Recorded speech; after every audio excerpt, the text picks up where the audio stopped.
నమస్తే అండి.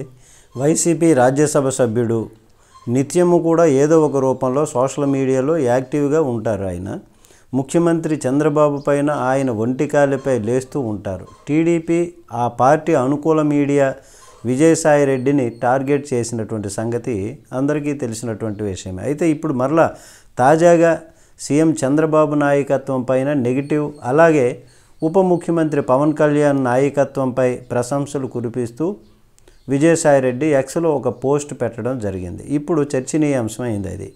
ముఖ్యంగా పవన్ కళ్యాణ్పై విజయసాయి రెడ్డి ప్రశంసలు కురిపిస్తుండడాన్ని వైసీపీ కూడా ఆసక్తిగా గమనిస్తుంది. ఏపీ రాజకీయాల్లో చర్చనీయాంశమైనటువంటి ఆ పోస్టు గురించి ఇప్పుడు మనం తెలుసుకునే ప్రయత్నం చేద్దాం. అయితే ఉప ముఖ్యమంత్రి పవన్ కళ్యాణ్కు జాతీయ స్థాయిలో ఉన్న పాపులారిటీ, అతని వయసు దృష్ట్యా ఏపీకి నాయకత్వం వహించే సామర్థ్యం ఉందని నేను నమ్ముతున్నాను అంటూ ఆంధ్రప్రదేశ్ యంగ్ స్టేట్, ఈ రాష్ట్రానికి 75 ఏళ్ల చంద్రబాబు నాయకత్వం ఇక అవసరం లేదని ఆయన విజయసాయి రెడ్డి గారు పేర్కొన్నారు.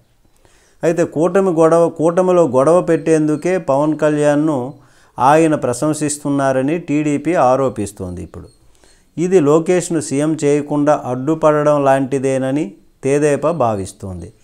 గతంలో పవన్ కళ్యాణ్ను వైసీపీ నాయకులు ఎలా విమర్శించారో ఆ పార్టీ నాయకులు గుర్తు చేసుకోవాలన్నారు. అయితే జనసేన నాయకులు మాత్రం హ్యాపీగా ఫీల్ అవుతున్నటువంటి పరిస్థితి. నమస్తే.